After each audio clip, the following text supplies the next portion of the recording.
बिहार में कांग्रेस का बढ़ने लगा कद। 2 दर्जन से अधिक विभिन्न दलों के नेताओं ने थामा कांग्रेस का दामन। दोस्तों नमस्कार, मैं हूं आपका दोस्त एसके चौधरी।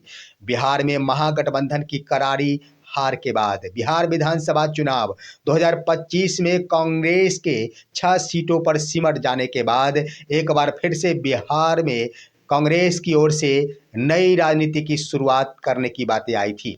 समीक्षात्मक बैठक में जो निर्णय लिए गए थे उसके अनुसार यही निर्णय लिया गया था कि एक बार फिर से बिहार में कांग्रेस को ऊंचा दर्जा कैसे दिलाया जाए, इस पर काम किया जाए। दोस्तों इसके क्रम में यह रणनीति बनाई गई थी कि बिहार में सामान्य वर्ग को अपने तरफ रखकर साथ ही साथ 3 जातियों के साथ राजनीति की शुरुआत की जा सकेगी लोकसभा चुनाव 2029 के लिए, जिसके अंतर्गत सामान्य वर्ग को भी साथ ही साथ दलित और अल्पसंख्यक समाज को साधते हुए बिहार में कांग्रेस अपनी नई राजनीति की शुरुआत करेगी। और दोस्तों इसको लेकर बिहार में ज़्यादा दिन बीते नहीं और बिहार कांग्रेस का कद ऊंचा होना शुरू हो गया है। बीते कल 2 दर्जन से अधिक विभिन्न दलों के नेताओं ने कांग्रेस का दामन थाम लिया है। आइए आज के इस वीडियो में हम आपको रूबरू कराते हैं कि आखिर कांग्रेस में वो कौन कौन से नेता हैं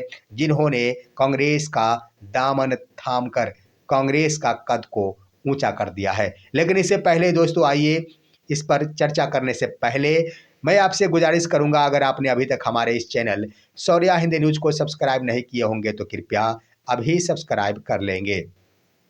दोस्तों मौका था 19 दिसंबर 2025 का और वह जगह पटना का सदाकत आश्रम कांग्रेस पार्टी कार्यालय, जहां की बिहार कांग्रेस प्रदेश अध्यक्ष राजेश राम उपस्थित थे और उनकी उपस्थिति में खगड़िया जिले के विभिन्न दलों से संबंध रखने वाले बड़े बड़े लीडरों ने कांग्रेस की सदस्यता ग्रहण कर ली। उन तस्वीरों को भी आप देख रहे होंगे जिन तस्वीरों में बिहार कांग्रेस प्रदेश अध्यक्ष राजेश राम के द्वारा विभिन्न नेताओं को, दर्जनों नेताओं को कांग्रेस पार्टी की सदस्यता दिलाई जा रही है। दोस्तों कौन से वो लीडर है आइए हम आपको बताते हैं। ये कई दलों के लीडर हैं, जिसमें एक बड़ी बात कि कांग्रेस के एक बड़े नेता ने शामिल कराया है आरजेडी के एक बड़े नेता को। यानी कहने का अर्थ है कि राजेश राम ने आरजेडी के एक बड़े लीडर को कांग्रेस की सदस्यता दिलवाई है। दोस्तों इसके क्रम में राष्ट्रीय जनता दल के पूर्व जिला अध्यक्ष, जो खगड़िया जिले के जिला अध्यक्ष थे, अक्षय कुमार रंजन उन्होंने कांग्रेस का दामन थाम लिया। साथ ही साथ युवा राजद के पूर्व प्रदेश महासचिव संजय कुशवाहा भी कांग्रेस में शामिल हो गए। स्वराज इंडिया के खगड़िया जिला प्रवक्ता विप्लव रणधीर ने भी कांग्रेस का दामन थाम लिया है। उसके बाद स्वराज इंडिया के जिला अध्यक्ष संजय गुप्ता भी कांग्रेस में शामिल हो गए हैं। यूथ फॉर स्वराज के जिला संयोजक अभिमन्यु शाह और साथ ही साथ किसान प्रकोष्ठ के जिला अध्यक्ष राहुल चंद्रा भी, ये तमाम बड़े नेता कांग्रेस का दामन थामकर कांग्रेस की सदस्यता ग्रहण कर लिए राजेश राम कांग्रेस प्रदेश अध्यक्ष के सामने। दोस्तों यहाँ पर बड़ी बातें भी हुई और इन सभी का स्वागत करते हुए, सम्मान करते हुए बिहार कांग्रेस के अध्यक्ष राजेश राम ने कही है कि राहुल गांधी संविधान बचाओ की लड़ाई लड़ रहे हैं। आप सभी के ऊपर यह दायित्व है कि उनकी लड़ाई में उनका सहयोग कीजिए और उनके इस लड़ाई को आम जनता के द्वार द्वार तक जा जाकर उनके कानों तक पहुंचाइए। इसमें सहयोग करने के बाद हम सभी लोकतंत्र के लिए लड़ रहे हैं। साथ ही साथ उन्होंने कहा कि वर्तमान जो हालात है उस हालात में लोकतंत्र खतरे में पड़ चुकी है और हम सभी को एक साथ मिलकर ये लड़ाइयाँ लड़नी होगी और एक बार फिर से हमें विश्वास है कि वही स्वच्छ लोकतंत्र को स्थापित करेंगे देश में और बिहार में।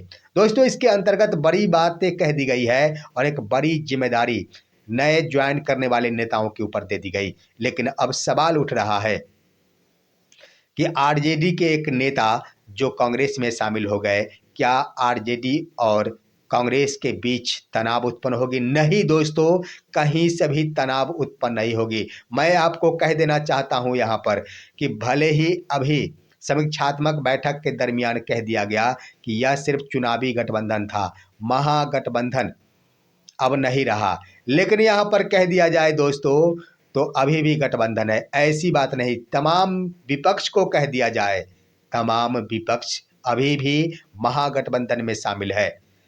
वर्ष 2029 में जो लोकसभा के चुनाव होंगे, मेरा तो मानना है कि फ्रंट सीट पर भले ही सही, लेकिन फ्रंट पर आकर कांग्रेस चुनाव लड़ेगी, लेकिन गठबंधन के साथ ही चुनाव लड़ेंगी।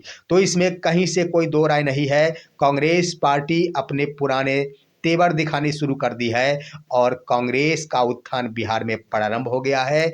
इस तरह से एक दिन में 2-2 दर्जन नेताओं के द्वारा कांग्रेस का दामन थामना यह साबित करता है कि अब कांग्रेस के प्रति विश्वास आम जनताओं का बढ़ना शुरू हो गया, जिसको लेकर आखिर राजेश राम के द्वारा भी कह दिया गया कि ये सभी राजनेता अगर कांग्रेस का दामन थाम रहे हैं तो इसका मुख्य कारण यह है कि इन सभी का विश्वास जननायक राहुल गांधी और कांग्रेस के राष्ट्रीय महासचिव के प्रति विश्वास का कारण है। यानी कहने का अर्थ ये हुआ कि कांग्रेस के विचारधारा पसंद आई इन तमाम नेताओं को, जिससे प्रभावित होकर इन सभी ने कांग्रेस का दामन थामा है। देखना है आगे क्या कुछ होता है, कांग्रेस का कद आखिर कितना हद तक ऊंचा जाता है। फिलहाल आज की खबर यहीं तक। आप सभी इस पर क्या कहेंगे, अपनी राय कमेंट के माध्यम से दीजिए। हमारे इस वीडियो को लाइक कीजिए और दीजिए अपने दोस्त को इजाजत।